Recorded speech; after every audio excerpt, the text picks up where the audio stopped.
Il existe 3 catégories de personnes, ceux qu'on connaît, ceux qu'on croit connaître et ceux qu'on ne connaît pas. Tu as déjà entendu parler de la peur de l'inconnu? Eh bien, laisse-moi te l'illustrer. C'est l'histoire de 3 jeunes qui traînent en bas d'un immeuble. Stop, on ne va pas aller plus loin. Maintenant, je vais prendre l'exemple de 2 personnes littéralement opposées. Moi, Marseillais, habitué de l'extérieur, et Brigitte, héritière d'une grande propriété dans le Limousin. Non, je pars direct dans les clichés là. Plus sérieusement, ce que je veux dire par là, c'est peu importe d'où tu viens ou qui tu es, pour déceler un comportement suspect, il faut savoir observer ce qui attire ton attention et pas seulement ce qui te semble inhabituel. En réalité, il n'y a que 3 possibilités en présence d'un comportement suspect. Ou bien vous prenez le risque de l'ignorer, ou bien vous vous en assurez, ou bien vous en avez la certitude. Peu importe ce que tu choisis, ce qui est important, c'est de ne jamais se sentir coupable, d'oser interpréter la situation, car il s'agit de ton ressenti. Alors tu pourrais me dire, faut-il toujours se fier à son ressenti? Eh bien, je te répondrai, au pire, qu'est-ce qui peut bien t'arriver, franchement? Une erreur de jugement, c'est ça? Eh bien, cite-moi une personne qui n'a jamais fait d'erreur dans sa vie. Je parie que tu n'as pas trouvé la réponse à cette question. Eh bien, c'est normal. Tout le monde fait des erreurs. Avant de terminer, laisse-moi te donner une anecdote que j'ai vécue personnellement dans le cadre du métier de gardien de prison, durant lequel je me suis régulièrement trouvé confronté à des personnes qui souhaitaient mettre fin à leur jour. En général, je repère assez bien ce genre de comportement. Je le détecte assez facilement. Mais là, pas l'ombre d'un doute. Rien, aucun changement significatif à l'horizon. Ce qui m'a mis la puce à l'oreille, c'est que le détenu insistait pour que je puisse dire à ma relève de ne pas le déranger. Alors, vu qu'il avait fait du sport toute la matinée, sa demande était plutôt respectable.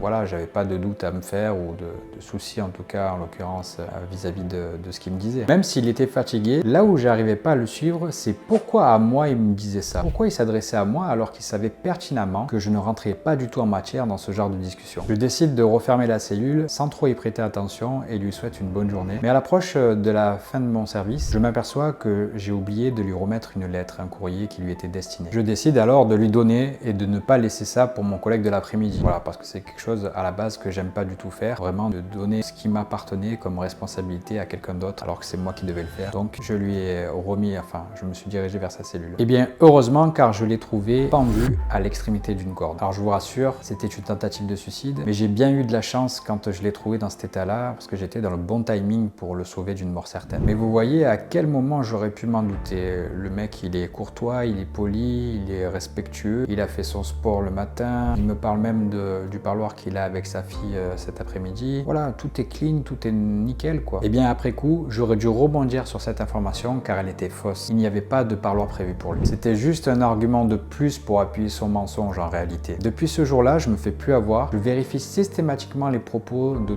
n'importe qui. Je vois si c'est cohérent, s'il n'y a pas quelque chose de louche, d'ambigu qui pourrait me laisser penser que, vous voyez, en fait, j'essaie vraiment de vérifier ça un max parce que tout simplement, j'ai pas envie qu'une telle situation ne se reproduise à l'avenir. Car vous l'avez compris, il n'y a pas que les faits et gestes qui peuvent nous faire savoir qu'on est en présence d'un comportement suspect. Parlons-en de ces faits et gestes justement, car comme le dit l'expression, il y a des signes qui ne trompent pas. Eh bien, c'est la raison pour laquelle je vous propose de les aborder ensemble. Voici donc les réactions physiques liées au stress que nous pourrions avoir en présence d'une situation de violence. Il y a la sensation d'essoufflement ou d'oppression, donc ça c'est lié à la respiration.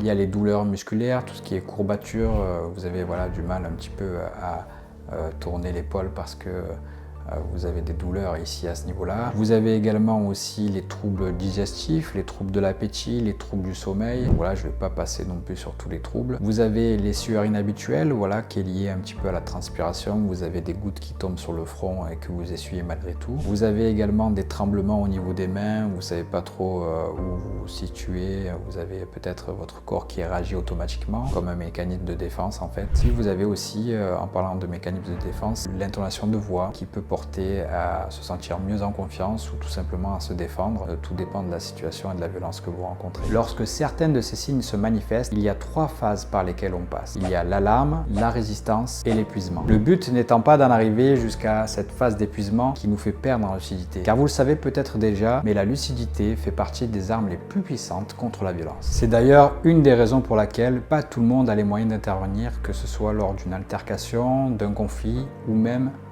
une agression. Mais la grande question, c'est toi, que préfères-tu, prévenir ou guérir? Je te laisse me dire ça dans les commentaires. N'oublie pas de t'abonner à la chaîne. Il ne me reste plus qu'à te dire à très vite dans une prochaine vidéo. C'était Denis, ciao!